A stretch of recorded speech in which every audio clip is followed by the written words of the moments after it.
अगर आपका बेटा या बेटी कक्षा 5 में इस साल पढ़ रहा है और उसे आप एडमिशन दिलाना चाहते हैं जवाहर नवोदय विद्यालय में, तो उसकी विज्ञप्ति आ चुकी है। पूरी जानकारी आज हम इस वीडियो में देखेंगे। क्या है भाई, जवाहर नवोदय विद्यालय अगर 2026 की बात करूं तो आवेदन शुरू हो चुके हैं 7 जुलाई 2026 से।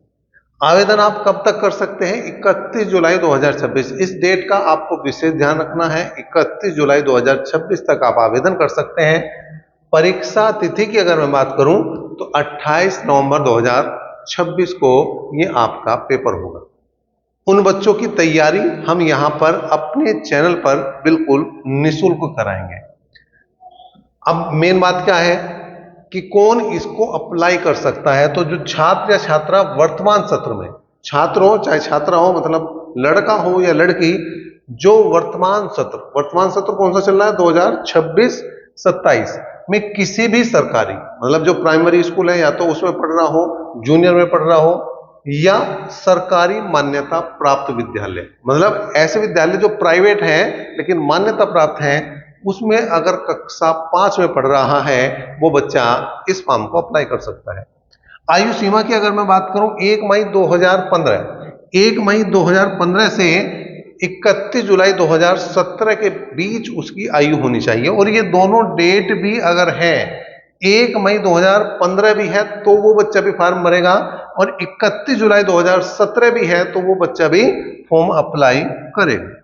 आवेदन उसी जिले से करेगा बच्चा जिस जिले का वो मूल निवासी है। जैसे हम मुजफ्फरनगर से हैं, अगर कोई बच्चा मुजफ्फरनगर का निवासी है तो वो यहीं से अपना आवेदन करेगा, क्योंकि डिस्ट्रिक्ट वाइज जो है एडमिशन होंगे आपके।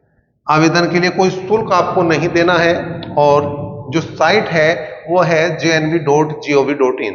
अब यहाँ पर जो मेन बात है भाई, परीक्षा में क्या आएगा, अब उसकी बात कर लेते हैं। सिलेबस देख लेते हैं, इस बार सिलेबस चेंज हुआ है, क्या नई चीज ऐड हुई है, उसको भी जानना। फॉर्म अप्लाई करना है तो आपको किन चीजों की आवश्यकता पड़ेगी उसकी भी बात कर लेते हैं। छात्र के फोटो की आवश्यकता पड़ेगी और उसके सिग्नेचर मतलब हस्ताक्षर की आवश्यकता पड़ेगी। जब वो पेपर में जाएगा तो वहां इन दोनों चीजों का मैचिंग होगा। अभिभावक के हस्ताक्षर की जरूरत पड़ेगी, और साथ साथ जिस स्कूल में वो बच्चा पढ़ रहा है वहां के हेडमास्टर द्वारा इस बात का सत्यापन कि बच्चा इस साल कक्षा 5 में पढ़ रहा है, वो सत्यापन भी आपको यहाँ पर चाहिएगा। तो आप इन चीजों को तैयार रखेंगे। मेन ये है, ये तो आपकी तैयार है ही, इसमें कोई समस्या वाली बात नहीं है। इसको आप बिल्कुल तैयार करके लेके जाइए जब आप फॉर्म अप्लाई करने कैफे पर जाएंगे। अब बात करते हैं यहाँ पर सिलेबस की। भाई सिलेबस क्या है? देखिए, इस बार जो क्वेश्चन है वो हर बार 80 आते हैं, 100 नंबर के आते हैं, तो बिल्कुल इस बार भी 80 ही क्वेश्चन है, 100 नंबर है। लेकिन चेंज क्या हुआ है? मानसिक क्षमता जो रीजनिंग थी वो आपकी पहले कितनी थी? 40 क्वेश्चनों की थी, 50 नंबर की थी। लेकिन अब वहां पर चेंज हुआ कि मानसिक क्षमता 20 प्रश्नों की रह गई है, 25 अंक की रह गई है।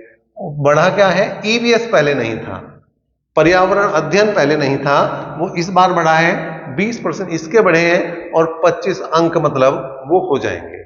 मतलब 1% जो है वो लगभग जो है आपका 1.25 नंबर के आसपास बनेगा। तो वो चाहे वो किसी भी सब्जेक्ट का हो, नंबर सभी के बराबर है। गणित की बात करें तो 20 प्रश्न 25 यहाँ पर अंक है। और भाषा की अगर मैं बात करूं तो भाषा हिंदी और इंग्लिश से संबंधित अगर बात करी जाए तो टोटल 20 क्वेश्चन यहाँ पर आएंगे, टोटल 25 नंबर आएंगे। तो वीडियो को ज्यादा से ज्यादा शेयर करें और हमसे जुड़ें, क्योंकि हम यहाँ पर आपको ये सभी सब्जेक्ट बिल्कुल निःशुल्क, बिना किसी एक पैसे के खर्च के यहाँ पर आपको तैयार कराने वाले हैं, आपका सिलेक्शन कराने वाले हैं। वीडियो को ज्यादा से ज्यादा शेयर करें। धन्यवाद।